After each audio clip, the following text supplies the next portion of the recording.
The abrasiveness of China's diplomatic missions is only increasing. Chinese diplomats are bullying and abusing anyone who criticizes their regime. First, it was the Chinese envoy to Nepal, then the Consul General of Kolkata. And now the Chinese embassy in Sri Lanka is trying to enforce the dragon's will and narrative. Its actions and words are typical of other Chinese missions, and they are the opposite of diplomatic. So much so that Twitter decided to temporarily suspend the account of the Chinese embassy in Sri Lanka. It's a bizarre story. You must listen to this. Let me explain. The Chinese embassy in Colombo had an unverified Twitter handle. Not many people knew about its official status, and this account was repeatedly being used and accused of using undiplomatic language. It constantly engaged in a heated war of words with several Twitter users and trolls. Let me show you. A few days back, one user asserted that the quote-unquote low-class Chinese authoritarianism had become a curse to the world. Well, what was the Chinese embassy's response? Let me quote an excerpt from the response.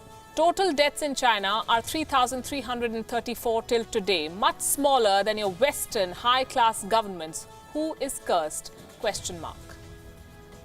Now, Twitter apparently assumed that this was a parody account for its use of unparliamentary language. So it decided to suspend this account. After all, which diplomatic mission speaks like this?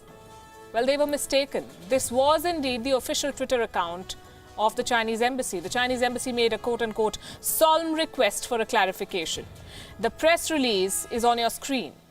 It claims that Twitter apologized for its systematic mistake and unsuspended the embassy's account, which is great.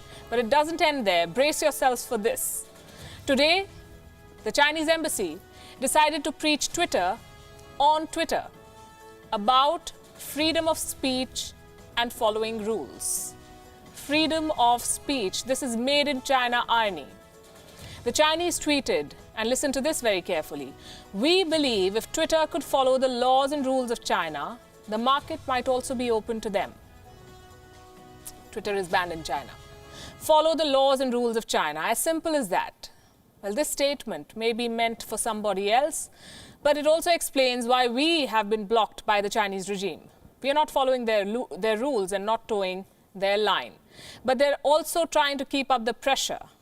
For the third time, the Chinese embassy in New Delhi has slammed, quote-unquote, certain Indian media for not believing them. They say that Indian media is ignoring the facts that China officially released, their words. They hope that this certain media discards ideological prejudice and does not ignore, with quote-unquote tinted glasses, the precious time China bought for international response. In a nutshell, follow the laws and rules of China. That's what they're implying. This virus knows no borders. Neither does the dragon's domineering, from corrupting journalists with money to targeting them for not telling the China story well.